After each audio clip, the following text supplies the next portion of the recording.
DEI is dying. We have seen so many companies fall because of these policies. There are so many CEOs and shareholders now who are panicking over the future of their companies. And now we are seeing Meta, along with a slew of others, dropping these programs. I have a few different things to show off, but before I get into the topic, if you enjoy the content I create, check out the links in the description, join the community in my live streams, and consider supporting through Patreon or YouTube memberships. Now, over the past few years, we have seen a lot of companies head in this direction, thinking it was going to eventually pay off, that they were going to look like just really good, genuinely passionate people, that they actually cared about giving individuals like minorities jobs, but that hasn't ended up being the case. And now even Mark Zuckerberg's Meta is terminating major DEI programs effective immediately, including for hiring, training, and picking suppliers, according to a new employee memo obtained.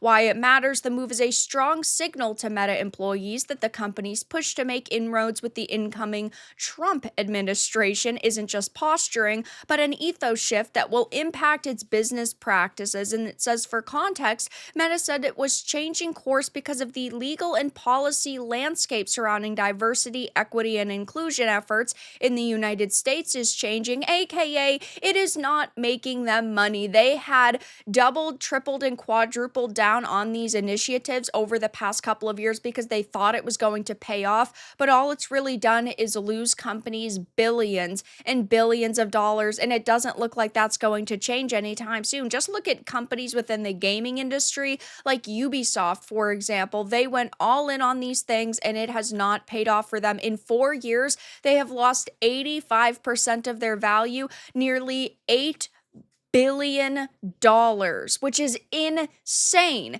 Now they are panicking. I mean, 2024 was a nightmare for them between Skull and Bones, X-Defiant, Star Wars Outlaws, and delaying Assassin's Creed Shadows. And it just looks like this is finally catching up with these companies, and they're realizing that they either have to drop it or their company is going to die. It says the move comes just 3 days after Meta ended many of its efforts to fact check and police speech on Facebook, Instagram, and Threads. The announcement also follows a host of public moves by tech companies and executives to align with the politics and cultural views of President-elect Trump and the MAGA movement. Now, Mark Zuckerberg did actually just go on the Joe Rogan podcast, and he basically admitted that yes, for years they had been censoring individuals based on, recommendations by like the Biden administration because of vaxes and whatnot. I'm not gonna go too far into that, but it does seem that we were, of course, right all along, that they were censoring and policing individuals. And while he can sit here and change things around at the company and he can make all of these statements,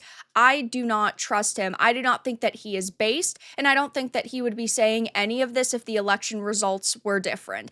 I do not think that it is smart to just trust people like this. What will matter is if in time things change. This is just another company that's dropping DEI, which, yes, is a very good thing. I'm not sitting here saying that it's bad, and I do have to give them credit, but again, they're just bending with the wind. Marxists just don't disappear. They just change their words and their strategy. It could take decades to weed out all of this while, they recode how they talk and how they operate. This is only a start for companies like Meta as they attempt to shield themselves from the consequences of their past cultural Marxist practices. And we will see where this leads in just a few years. But again, it could take decades before we see, a complete shift. And Meta is not the only company that's done this. Over the past year or so, we've seen a lot of companies drop these things very quickly. As you can see,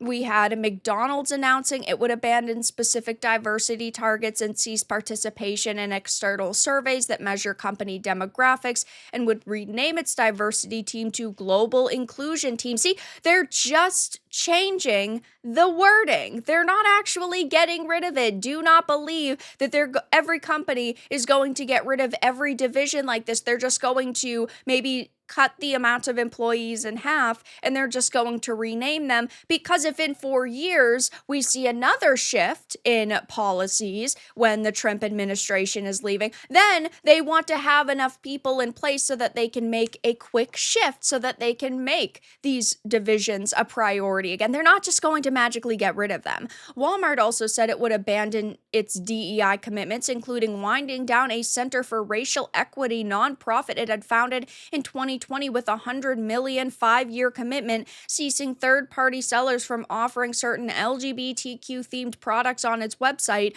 no longer participating in the Human Rights Campaign's external surveys, and phasing out the term DEI in company documents. Boeing dismantled its Global Diversity, Equity, and Inclusion Department and redirected its staff to human resources to focus on talent acquisition and employee experience, so they could just put those people back into these roles anytime they wanted. Lowe's said in an internal memo it would combine its employee resources. Ford, Harley Davidson, John Deere, so many of them. And I do think that this is definitely an interesting move. They also, I think in the case of someone like Mark Zuckerberg, see how successful Elon Musk has been with Twitter slash X and how much influence he is now having with the Doge division of the government. And I think that people like Mark Zuckerberg are going, I wasn't offered those big opportunities under the Biden admin, so why can't I have these opportunities with other people? And they're saying to themselves, I want to be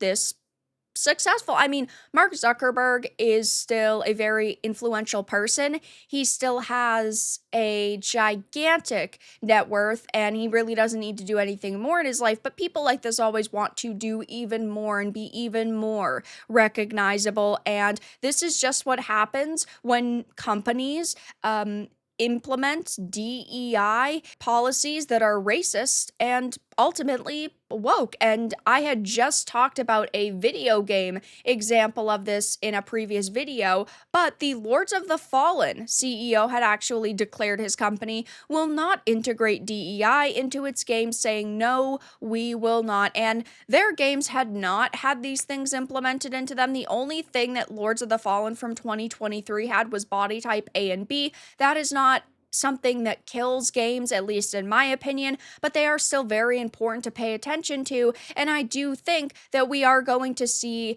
a lot of shifts like this, even from companies maybe as big as like Ubisoft. I don't think it's going to be overnight, but I still think it is going to take years for some of them to take this direction or go in this direction. But it is fantastic to see developers come out and say that they would not incorporate DEI into their games. And it is still good to see companies like Meta, for example, saying this, but at the end of the day, I'm not going to trust them.